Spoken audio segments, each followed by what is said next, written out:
Hey everyone, welcome to my backyard.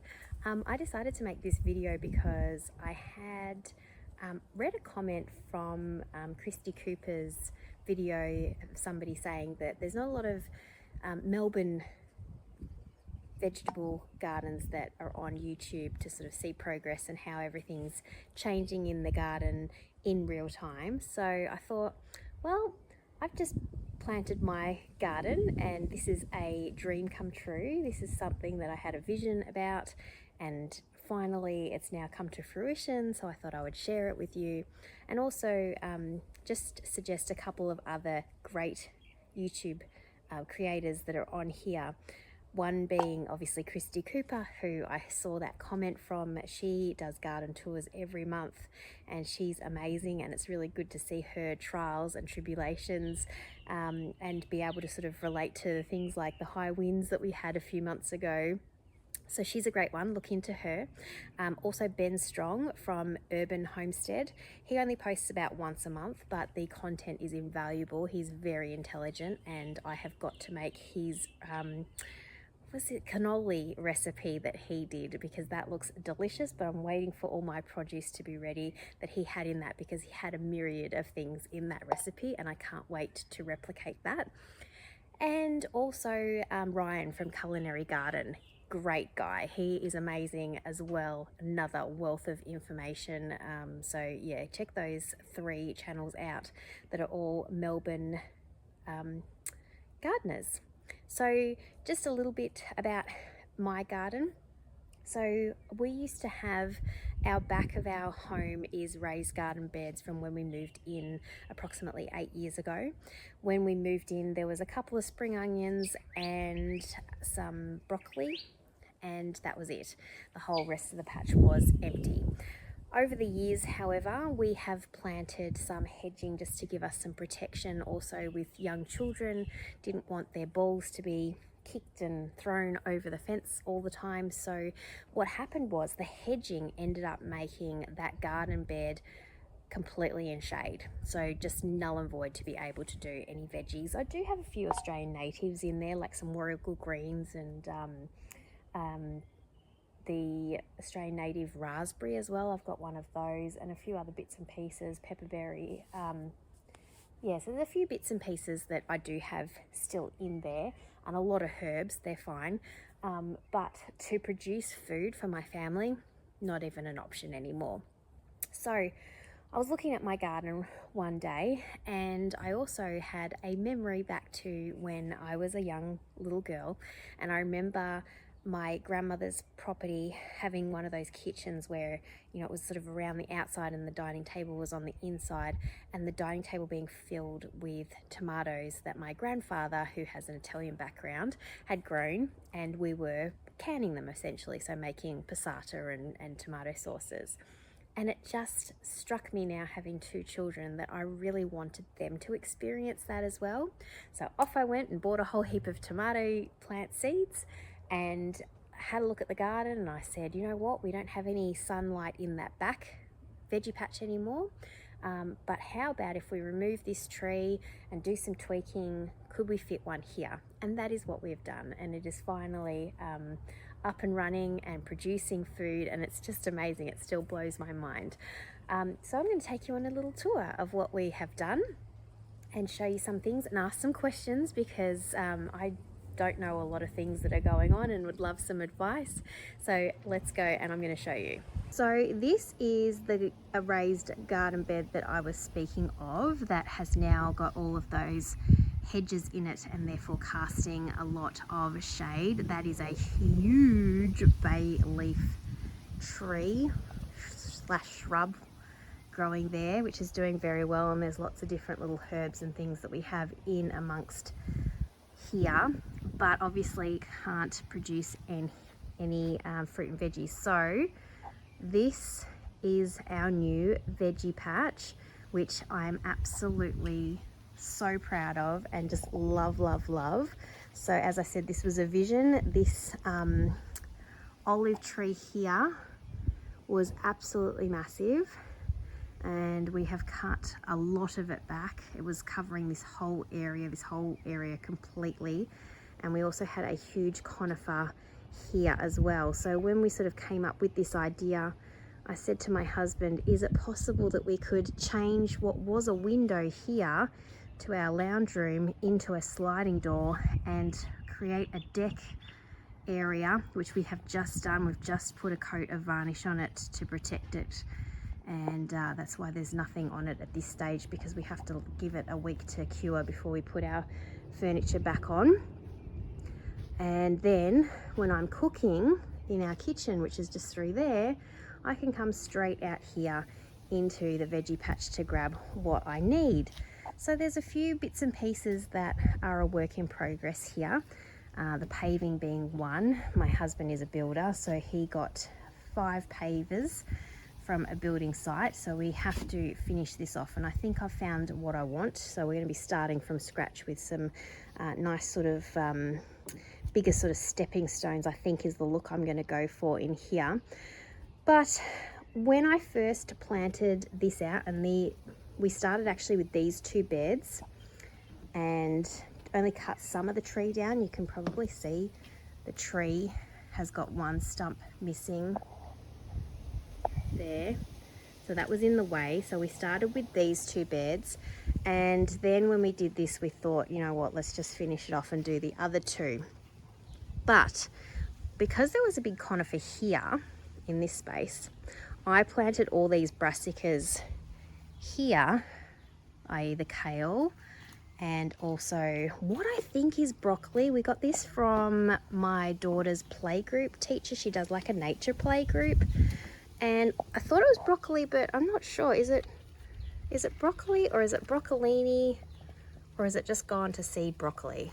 I don't know, but if you do know, please let me know. But I put those there because of the conifer would cast obviously a shadow, as you can see from me, in the afternoon sun, because I'm recording this just after school pickup. So when we got rid of the conifer, all of a sudden these beds are now in full sun. This bed in particular is going to be all of my, I'm going to call it my pepper patch or my chili corner, because this has full sun from the morning to the evening. And that wasn't my original plan. So I've really had to sort of pivot with my garden, because what I was first intending to do has ended up not being the case in the end when I look at the light. So you can see here, for example, that we've got some afternoon shadow, which is being cast by this plant, also by the olive tree, sorry. We do need to remove this branch that's sort of going off in this direction. So that one there, we're going to remove that. But I don't really want to remove it just yet, because my cauliflowers, I think, are starting to do their thing. And if we remove that big branch, this afternoon shade that these guys are getting, we're going to lose, and then I might kill them. So, and also I've put like all those shade loving plants, like the lettuces in here. I also have a golden zucchini in there, which I may move out, but that is why we're just going to keep this tree as is, I believe, until maybe the end of summer. But the whole point of this video is that we're going to see how things change throughout the season. So I'm going to quickly take you through. This was a last minute addition that we've just put in. In fact, I've got to sort of change a few bits and pieces here. So this is what I'm calling a deconstructed Three Sisters companion planting bed. I saw that we had a little bit of space behind the olive tree when we did the final touches of these other 4 beds, and I thought that this would get full sun and be perfect for some corn. And then I thought it would be great to have some pumpkins that sort of sprawl out here, and they can kind of like just meander around here. But then I heard somebody talking about pumpkins on an arch frame, like an archway, and growing up and over. So I've actually got another one of these arches that I'm going to put over that garden bed so that the pumpkins can grow over the archway. And then I thought, I had some beans that I actually originally put in here that I then took out because I realized it was getting too cramped, and I thought, oh well, they'll be great. But the whole idea of the companion planting of the Three Sisters is that you put runner beans or climbing beans, and they use the corn as their stake, like to climb up. And I cannot believe it that we've catched it today, that it has actually done it all by itself. Look at this, can you see that little, it's gone around the corn. That's amazing. So what you do is, it's a Native American planting method. So the corn's on a mound, and I had to do that because I've only got this one big one at the moment. And the bean plant, it was actually a plant that my son, they planted seeds at school, and he left it in his bag, he didn't tell me about it, for the whole school holidays. And when we found it, it had sprouted, and we've sort of babied it, and lo and behold, it is happy as Larry and now doing exactly what I need it to do. But I did need to put the corn up on that mound because it was bigger than the corn. So that is working. And then the beans that I put in were actually bush beans. I didn't know that. So lucky my son had a climbing bean, runner bean ready for me. Then my pumpkins, so the whole idea is that the pumpkins then go around the outside and create a natural mulch for these plants. So the beans produce nitrogen, which the corn likes, and then you have your mulch. However, I'm going to go up and over with my pumpkins so they don't take up too much space in here. So that's why I call it Deconstructed Three Sisters. And I've got a French, I can't remember how you pronounce the name, but it's like a hazelnutty tasting pumpkin, and then a butternut pumpkin over there. And then I've got two baby boos that I've just put in here as well. And they're tiny little white pumpkins, which are absolutely adorable. I've got my my asparagus has recently come up, which is so exciting. So that's a 20-year plant that you have to maintain. So that's in a pot for now until we work out where we're going to put that. It's a big commitment to have something in a spot for 20 years, but it's in the pot, and we'll see how we go with that. And then I might just take you around. So basically the vision was to obviously have these archways on both garden beds and providing sort of that walkway through. So when we get those pavers down, I just think that this is going to completely finish and transform the whole look of this area. And the snow peas that are on there, I think we planted too late in the season, so they're not going to go above and beyond. But I do have a tomato plant in there that's got lots and lots of little flowers on it. So I believe that one's Bumblebee Sunrise. And then the one on the other side is a yellow pear. So when the beans have had their day, then hopefully the tomatoes will go over and do their thing. So as I said, I've got to have all my chilies in here and capsicums. So I've got lots of great chilies. I cannot wait to plant them. We've got a really hot day on Saturday, but we are going to Queensland and Byron Bay on Saturday. So I'm going to leave planting those until we get back. And I'll show you planting out those. So this is a spaghetti squash. There's actually two in this pot, and these are going to go. So this is one of the things that we need to get still. So these are actually going to go here, and I'm going to have a trellis sticking in this bed, and it's going to go up along the bricks.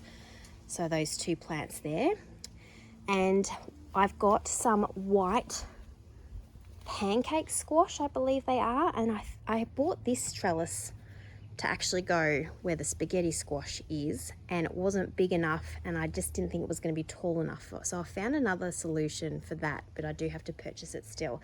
But then I saw that like it kind of looked really cute here, so I thought maybe I'll put the pancake squash and I'll get another one for this side as well, and that could look really pretty. The only thing about that is that this one on this side will obviously provide shade, which these guys really don't need any more shade, so might be a lesson learnt, we'll have to see.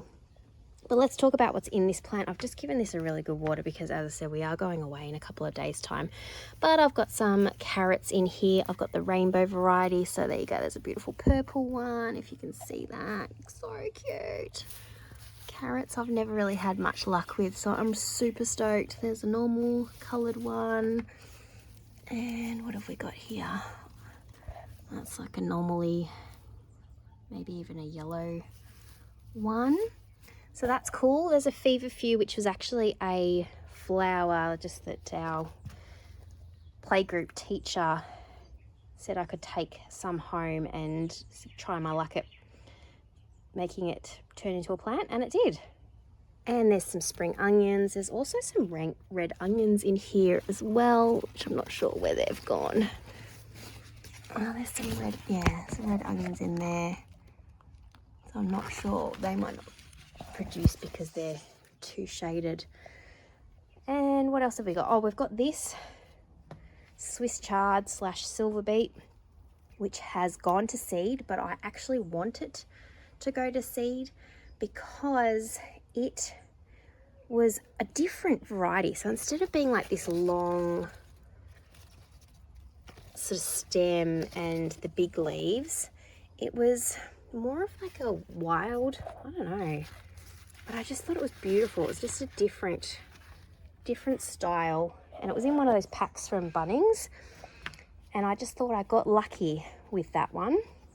So we've already had a lot of the silver beet that we've managed to harvest. Like these ones are doing really well over here. The yellow ones for some reason all went to seed very early. Oh, my little butterflies. I'm not sure if they completely work with the cabbage moths, but when I first put them in, I didn't see any for probably a week. Now we start to see a few, so I'm not really sure what's going on. This is black cherry, 2 black cherries. So I've got 2 different tomatoes on the other archway, but the same on this one. I have 10 different 10 different tomato plants in total. 2 which I'm actually trying to germinate at the moment because I saw them last minute and decided to give them a go. So they're going to be very late in the season. I'm not sure how they're going to go.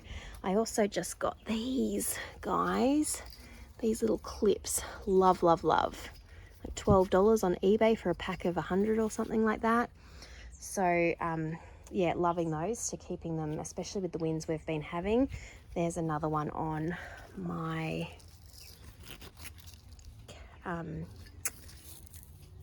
cucumber.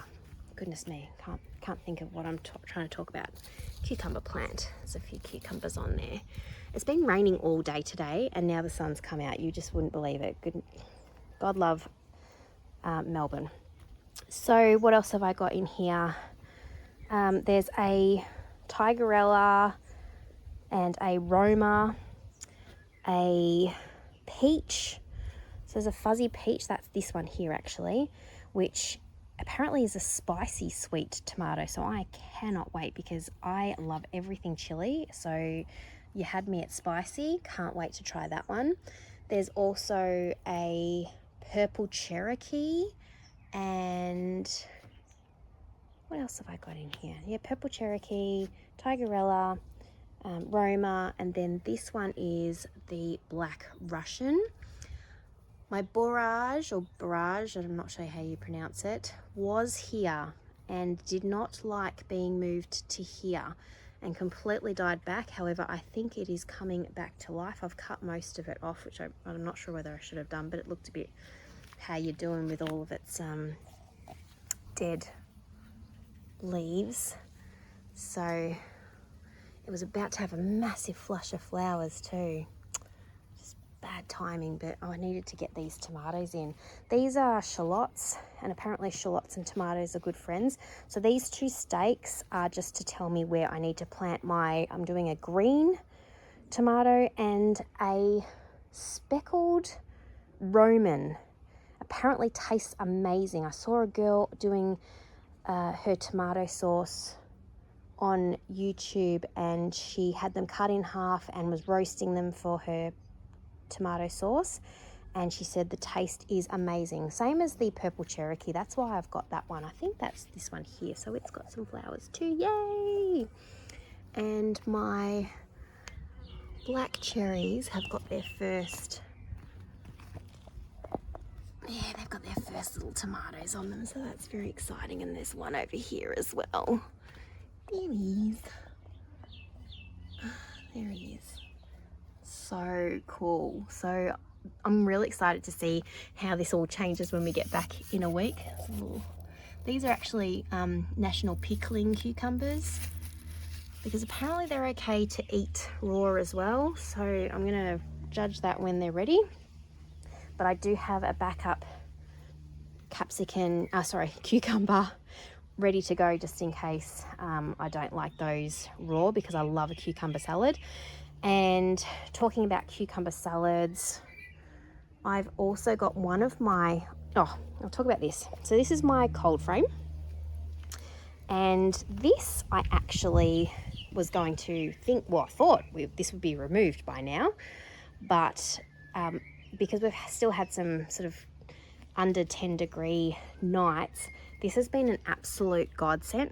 So I've got like all the chilies and things in here, and as I said, I can't wait to show you all of the great chili varieties. I've got purple chilies, I've got orange jalapenos, I've got, I'd have to check actually how you pronounce it. Is it gochu? Is it this one? Let's have a look. Yeah, gochu chili, which is, I believe, what they make the gochu Korean chili flakes out of. So that's for kimchi. And the reason I mention that is because these are 3 daikon radishes in here, because I had such trouble trying to find them at the shop. So I thought, all right, I'll go and plant some. And then there's a whole heap of the Easter radishes are in here as well, and also some pak choi, which is not looking very happy at all. So back to, look at these, all these yellow butter beans, we called these. My grandfather used to grow these, and they're just so tender, like they're just absolutely beautiful butter beans. So there's almost enough for me to eat.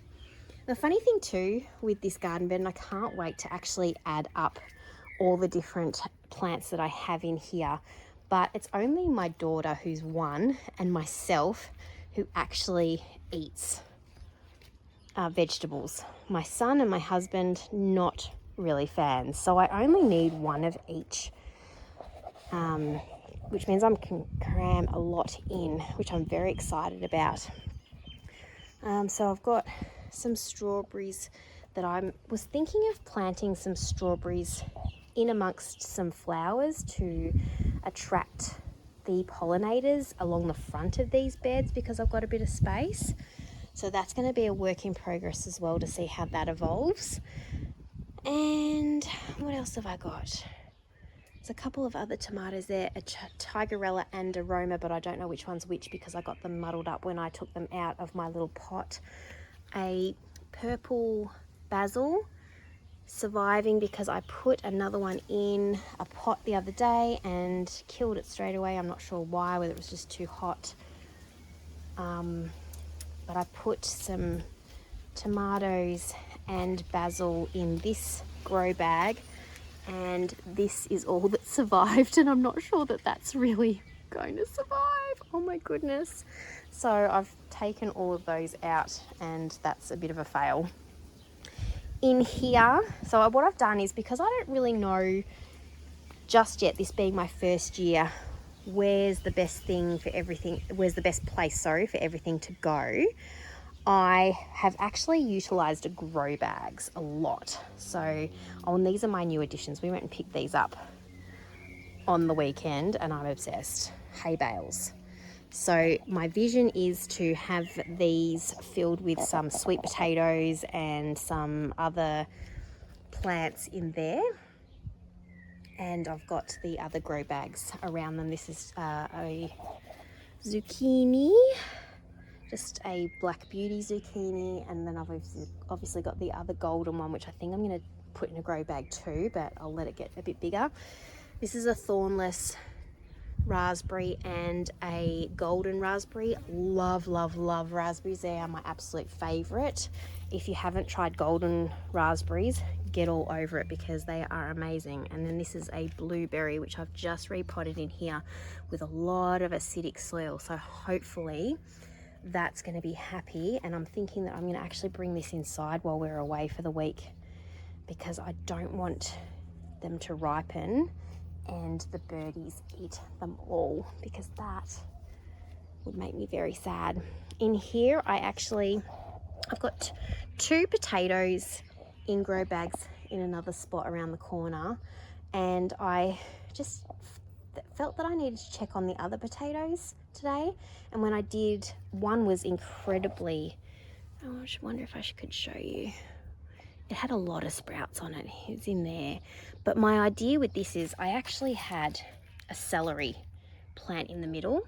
And then I thought, you know what? I'm going to put the potato in the middle, because what you're supposed to do is when the potato sprouts is mound up more of the soil around it. And then it'll shoot a little bit like when you put your tomatoes in and you're supposed to bury a lot of the soil because all these little hairs turn into roots. The potato plant, is apparently the same.